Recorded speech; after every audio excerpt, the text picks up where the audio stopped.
Yo, Yay, back at it. we are back with it. What's going on, guys? Happy days. So glad you're with us. Don't forget to subscribe to the channel and share this video. So I'm curious to see on this interview, man. We got Piers Morgan with Ice Cube. This is got 13 minutes. Let's go, Ice Cube. Because Cube is Cube, like Cube said. Cube said he gonna do a circuit and he gonna go to all the people, the unwoke people, and he gonna talk to them. So it'll look like he doing exactly what he said. So let's get it, Cube. Let's see. And I'm joined now by Ice Cube. Well, Ice Cube, thank you so much for joining me. Thanks for having me, man. It's great to have you. It's good to be here. A bona fide legend. Oh, thank you. You like being called a legend? It's cool. It's cool. It's Let's interesting 'cause go. I'm still, here, and I still feel like I got so much to do. So it's nice. You were born O'Shea Jackson. Who actually calls you O'Shea?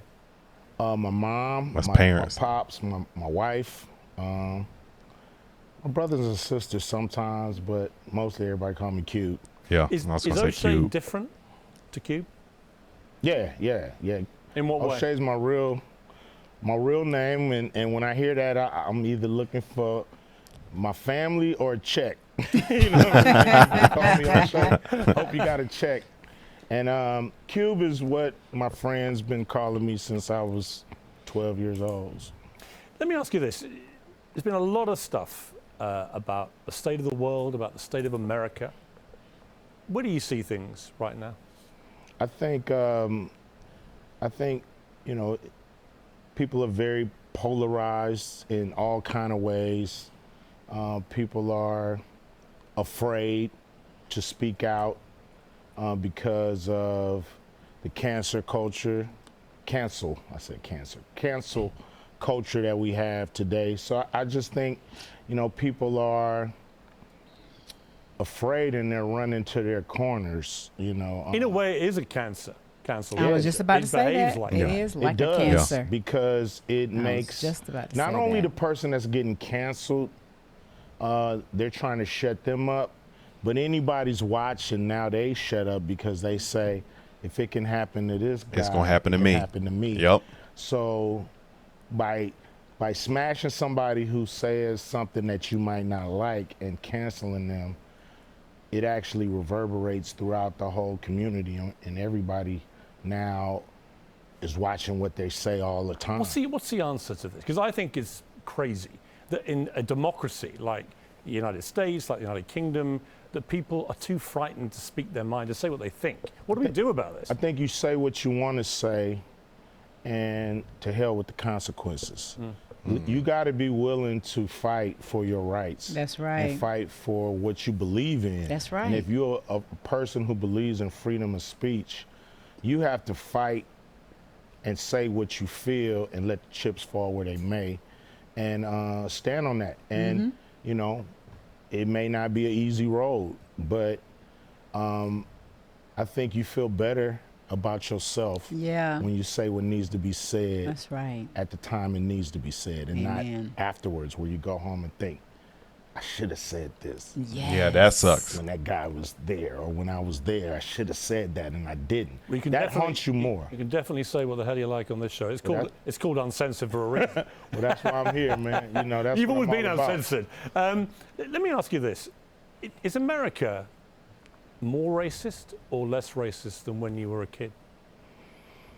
I think it's pretty much the same because it's institutionalized, and the institution takes on different faces, so to speak. But I don't know if racism in the financial sector has gotten any better. We still have a hard time getting capital when we need it. We still have a hard time having that access to those currency streams that's out there, and so it. But let me say this: is that because of being black, or is that because your credit score might not be high enough, and you don't have a lot of credit building history that could limit you from getting certain kind of capital, unless you're talking about going to a certain individuals and get the capital that would have probably just given somebody $1 million loan. But do you have the credit to get the capital? See, I'm mindful about that because if you got the credit history, the banks don't care about your skin color. If they see that you are a responsible person, you got good income, and you responsible with your money, they're gonna give you the loan. You can get the $1 million loan before you get the $100 loan. It's just showing your responsibility. I don't think that's necessarily. I don't know if that to be always, completely true. Based off of a situation where we knew a person that was a multimillionaire and needed to help. I don't know if he was at that point then, but he may have been. But still, the money was available. It was there, but he needed to be able to access this from the bank to get the house. Okay. So, Or was that okay? Was it the money for the bank, or was it because they didn't want him in the neighborhood? I thought that was more related to the people didn't want him in the neighborhood. Now that's a different thing. Now, I don't know for that to be sure, but I just thought that, they were highlighting that they had a friend, of another descent I know. reach out to, and then it was like, no problem. Yeah. So, Yeah. but I feel like it's still more of an elite type of a vibe. Elite. That's what I like. Because, there are so many other people that are doing it, have the money, or getting the loans the first time around with, or I don't know. We don't know the ins and outs of every specific detail, but when you come up and you see them starting these businesses and they're mega millionaires already, and they're continuously flipping and doing these things, then, how is it racism? True. It affects us in the same way. In 1865, black people own maybe 1 or 2% of America, and I believe we're still in that same place. Is that right? Yeah, It's barely changed. barely changed. In some ways, it's gotten worser. But it's gotten worse. I think the Coroner Commission did something in 1968 about the poverty in America and how it affects all the people, and we're worse than we were in 1968. I don't believe that. I don't agree at all. What, according to what Thomas Sowell, I understand when Thomas Sowell said how certain things were better in the past, but now we are getting more money than we did. But you had millionaires, black millionaires back then, but people don't really talk about them too much.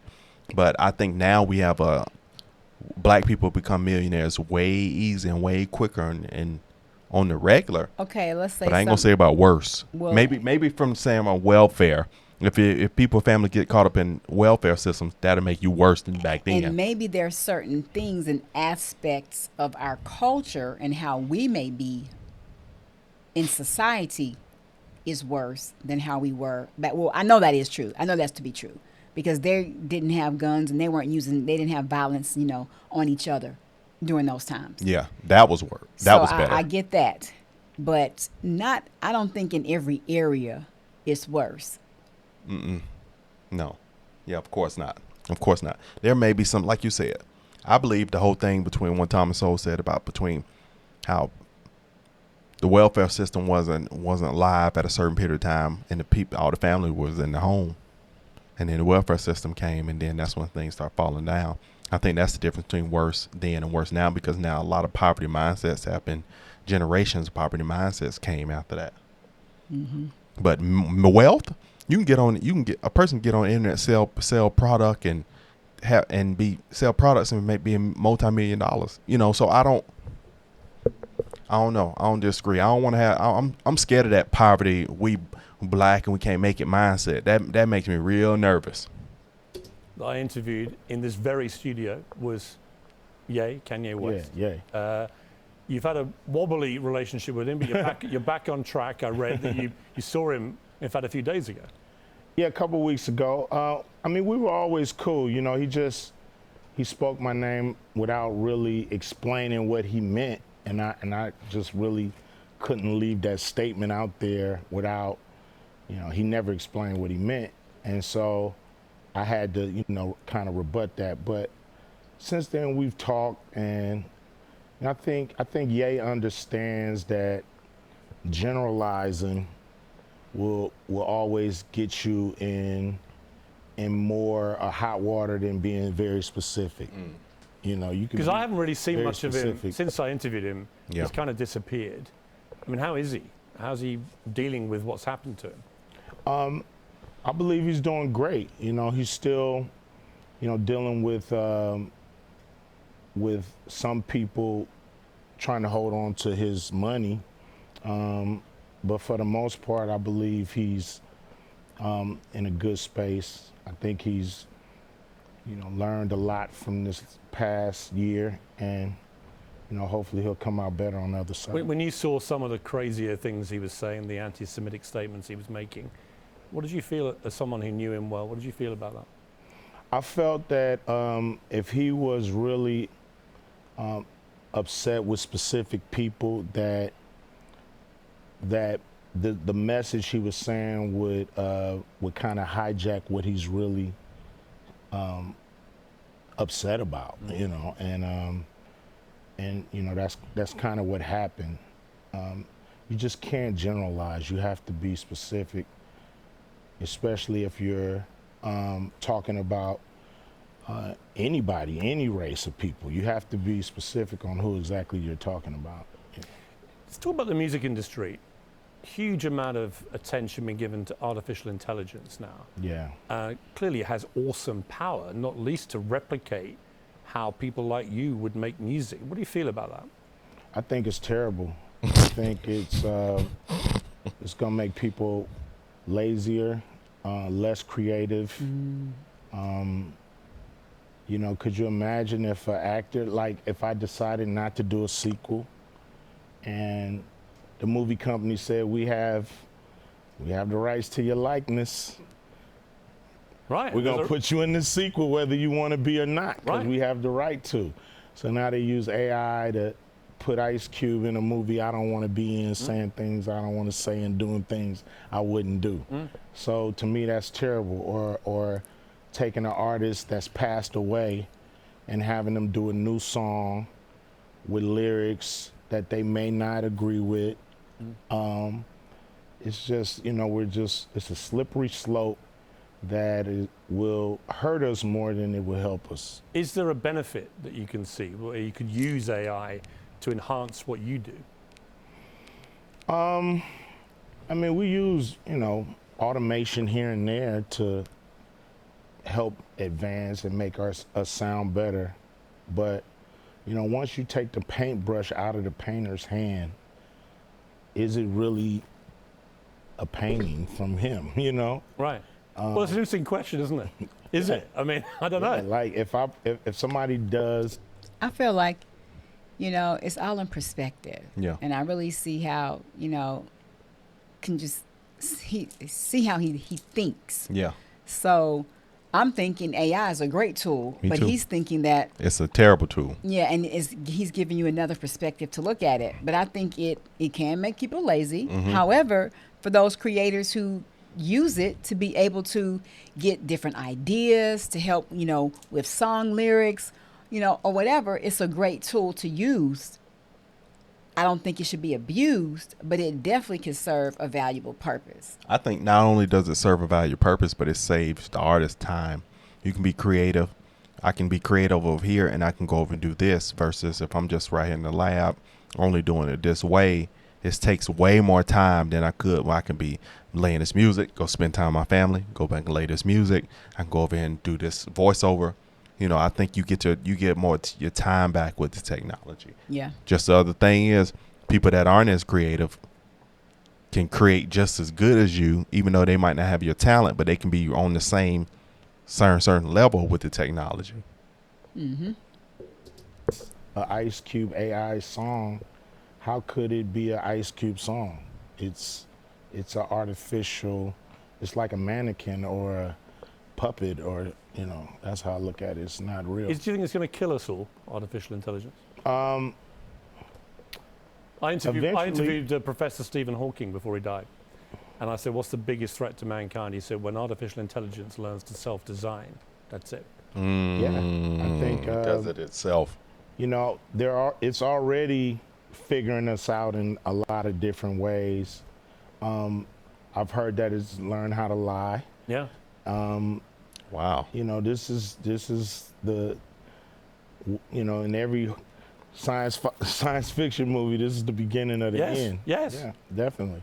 If you knew it was about to end, what would you do on your last day? You got 24 hours to live. Hug my family, love them, explain to them how much I care about them. You know, pray to my Maker, and prepare myself to meet him. Would you have a last meal? Probably so. Yeah. What would you have? Everything I could stuff in my mouth. You're going to worry about the diet, right? Yeah. It wouldn't matter at that point. Probably sick off everything on that day. You turned down a $9 million movie role in 2021 because you wouldn't take the COVID vaccine. It was being mandated in Hollywood at the time. Any regrets? It's a lot of money. Not at all. Not one regret. You know my thought when I heard that story? You must be even richer than I think you are. I mean, everybody can use $9 million. I don't care how rich they think they are. You know, everybody can use that money.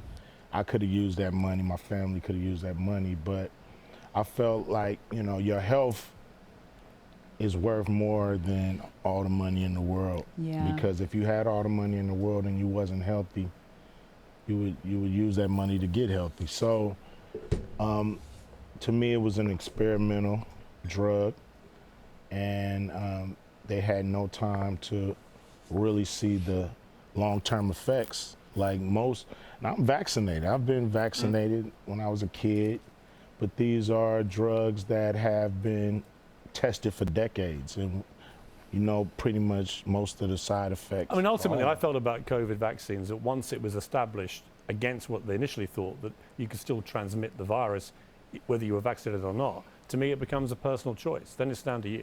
Yeah, without a doubt. And you know, the pharmaceutical companies made a lot of money. Businesses closed. You know, it's like an incentive, even when things are not going right, to keep going. It's kind of like the war machine. You know, if you make the bullets and the Band-Aids, you're going to always want to be in war because it's profitable.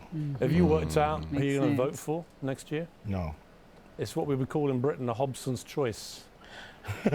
What's that mean? It means it doesn't matter which way you go, you're going to get screwed. I mean, Wow. Joe Biden looks like he barely knows what day it is. Donald Trump might be in a prison cell. So if that's the choice, what does it say about America?